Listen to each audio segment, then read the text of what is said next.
Hello friends, नमस्कार। स्वागत है आप सभी लोगों का अपने यूट्यूब चैनल एग्जाम टेबल पर। मैं अविनाश कुमार आज आप लोगों को इस वीडियो में यूपी पीसीएस 2019 के प्रश्नों को हल कराने वाला हूं। दोस्तों आइए बिना देर के हम लोग वीडियो शुरू करते हैं। हमारा पहला क्वेश्चन है कि मानव शरीर में निम्नलिखित में से कौन सी ग्रंथि अंतःस्रावी एवं बहिःस्रावी दोनों ही प्रकार की ग्रंथि है। मानव शरीर में निम्नलिखित में से कौन सी ग्रंथि अंतःस्रावी एवं बहिःस्रावी दोनों ही प्रकार की ग्रंथि हैं। तो दोस्तों एड्रिनल ग्रंथि, अश्रु ग्रंथि, अग्नाशय ग्रंथि और थायराइड ग्रंथि ऑप्शन दिया हुआ है। तो हमारा करेक्ट आंसर होगा दोस्तों अग्नाशय ग्रंथि। दोस्तों ध्यान रहे, अग्नाशय ग्रंथि एक मिश्रित ग्रंथि है जिसमें अंतःस्रावी और बहिःस्रावी दो प्रकार के ऊतक या कोशिकाएं होती हैं। अंतःस्रावी ग्रंथि रक्त शर्करा को विनियमित करती है, जबकि बहिःस्रावी ग्रंथि भोजन के पाचन में सहायक होती है। तो दोस्तों जब आपसे क्वेश्चन पूछा जाए कि निम्नलिखित ग्रंथियों में से कौन भोजन के पाचन में सहायक है, तो बाह्यस्रावी ग्रंथि। और निम्नलिखित ग्रंथियों में से कौन सी ग्रंथि रक्त शर्करा के संचरण में महत्वपूर्ण भूमिका निभाता है, या निम्नलिखित ग्रंथियों में से कौन रक्त संचरण को विनियमित करता है, तो दोस्तों अंतःस्रावी ग्रंथि। अब दोस्तों नेक्स्ट क्वेश्चन है कि निम्नलिखित में से किस पदार्थ में कैल्शियम विद्यमान है। चीनी मिट्टी, कोरंडम, जिप्सम और टैल्क। दोस्तों इसका करेक्ट आंसर होगा जिप्सम। दोस्तों जिप्सम में कैल्शियम के साथ साथ गंधक भी होता है। ध्यान रखिएगा, जिप्सम में कैल्शियम के साथ साथ गंधक भी होता है और जिप्सम को दोस्तों कैल्शियम सल्फेट भी कहा जाता है। जिप्सम को कैल्शियम सल्फेट कहा जाता है। सूत्र होता है दोस्तों CaSO4 × 2H2O।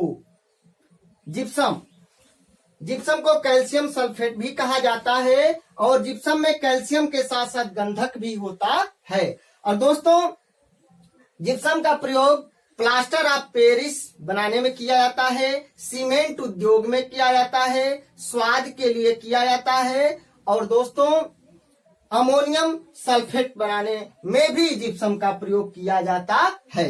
तो ध्यान रखिएगा, जिप्सम जो है दोस्तों कैल्शियम का अयस्क भी है और जिप्सम में कैल्शियम के साथ साथ गंधक होता है। जिप्सम को कैल्शियम सल्फेट कहा जाता है, CaSO4 × 2H2O। और जिप्सम का प्रयोग दोस्तों प्लास्टर ऑफ पेरिस बनाने में, जो शल्य क्रिया में या मूर्ति बनाने में प्रयोग किया जाता है।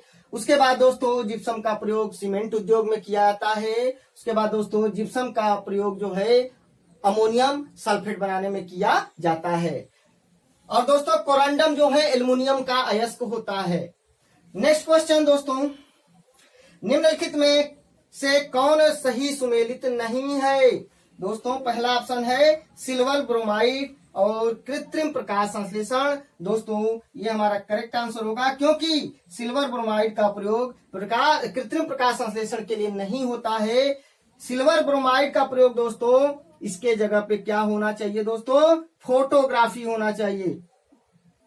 फोटोग्राफी अर्थात दोस्तों सिल्वर ब्रोमाइड का प्रयोग फोटोग्राफी में प्रयोग किया जाता है। और ध्यान रखिएगा फोटोग्राफी में सोडियम थायोसल्फेट का भी प्रयोग किया जाता है। ध्यान रखिएगा, बहुत इंपॉर्टेंट क्वेश्चन है। तो सिल्वर ब्रोमाइड का प्रयोग फोटोग्राफी में, सोडियम थायोसल्फेट का प्रयोग फोटोग्राफी में। और दोस्तों एक क्वेश्चन और ध्यान रखिएगा कि फोटोग्राफी में किस अम्ल का प्रयोग किया जाता है, तो ऑक्सैलिक अम्ल का प्रयोग किया जाता है। बहुत इंपॉर्टेंट क्वेश्चन। तो silver bromide photography, sodium thiosulphate photography और ऑक्सैलिक अम्ल का भी प्रयोग किया जाता है फोटोग्राफी में। नेक्स्ट क्वेश्चन, उसके बाद नेक्स्ट ऑप्शन है दोस्तों सिल्वर आयोडाइड कृत्रिम वर्षा, ठीक है। लिथियम बाइकार्बोनेट गठिया का उपचार। दोस्तों ध्यान रखिएगा एक बात और कि यूरिक अम्ल के कारण गठिया होता है। गठिया का कारण क्या है, यूरिक अम्ल। गठिया का उपचार क्या है? Lithium bicarbonate. उसके बाद दोस्तों एक बात और ध्यान रखिएगा, लैक्टिक अम्ल के कारण मांसपेशियों में दर्द होता है। तो बहुत इंपॉर्टेंट क्वेश्चन, ध्यान रखिएगा। गठिया का कारण क्या है? यूरिक अम्ल, यूरिक एसिड। गठिया का उपचार क्या है? Lithium bicarbonate. और दोस्तों लैक्टिक अम्ल के कारण मांसपेशियों में दर्द होता है, मांसपेशियों में खिंचाव होता है। उसके बाद दोस्तों दूधिया मैग्नीशिया प्रति अम्ल, ये सही आंसर है।